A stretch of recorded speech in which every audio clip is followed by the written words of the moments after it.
네, 그럼 지역 상황 알아보겠습니다. 추가 확진자를 지역별로 보면 대구, 경북이 26명, 수도권이 20명입니다. 나머지 지역들은 없거나 한두 명씩입니다.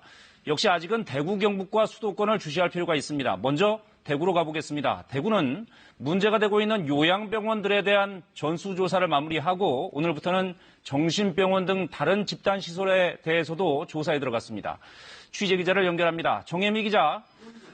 자, 신규 확진자 수로만 보면 다행히 많이 줄긴 했습니다. 대구, 경북 현황 정리해볼까요?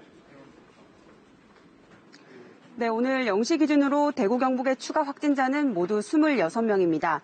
대구 24명, 경북 2명으로 대구 지역 고위험 집단시설 조사가 마무리 단계에 접어들면서 감소세를 이어가는 것으로 보입니다.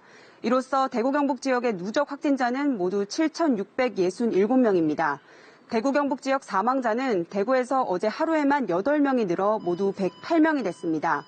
한편 코로나19 확진 판정을 받은 93살 할머니가 13일 만에 완치됐습니다. 국내 확진자 중 최고령 완치자인데요. 이 할머니는 경북 경산의 한 노인요양원 공동생활 가정에 입소했다 지난 7일 확진 판정을 받았습니다. 할머니는 이틀 뒤 서울 지역 병원으로 옮겨져 집중 치료를 받아왔는데요. 폐렴 증상이 지속돼 항생제 치료를 받았고 13일 동안 집중 치료 끝에 완치 판정을 받아 이틀 전 자택으로 귀가했습니다. 경산시는 이 할머니가 치매 증상이 있지만 다른 기저질환은 없는 것으로 파악했습니다. 네, 그렇게 사망자가 계속 나오고 있어서 걱정인데 특히 노약자들이 많은 요양병원에 대해선 조사가 모두 끝났죠? 네, 그렇습니다. 대구시는 요양원과 요양병원 등 고위험 집단시설 390여 곳에 대한 전수조사를 마무리했다고 밝혔습니다. 지난 13일부터 환자와 종사자 등 모두 33,600여 명을 대상으로 조사를 진행했는데요. 열흘 만에 검사가 모두 마무리됐습니다.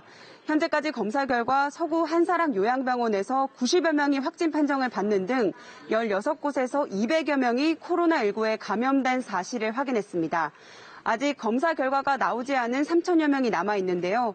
이들에 대한 확진 여부는 오늘과 내일 집계될 예정입니다. 대구시는 오늘부터 지역 정신병원 24곳, 종사자 980여 명에 대해서도 전수조사에 나섭니다. 창문 등이 막혀있는 공동생활 공간에서 집단 감염이 우려되기 때문입니다. 대구시는 검사 결과 확진자가 나온 정신병원에 대해서는 환자들도 모두 검사할 방침입니다.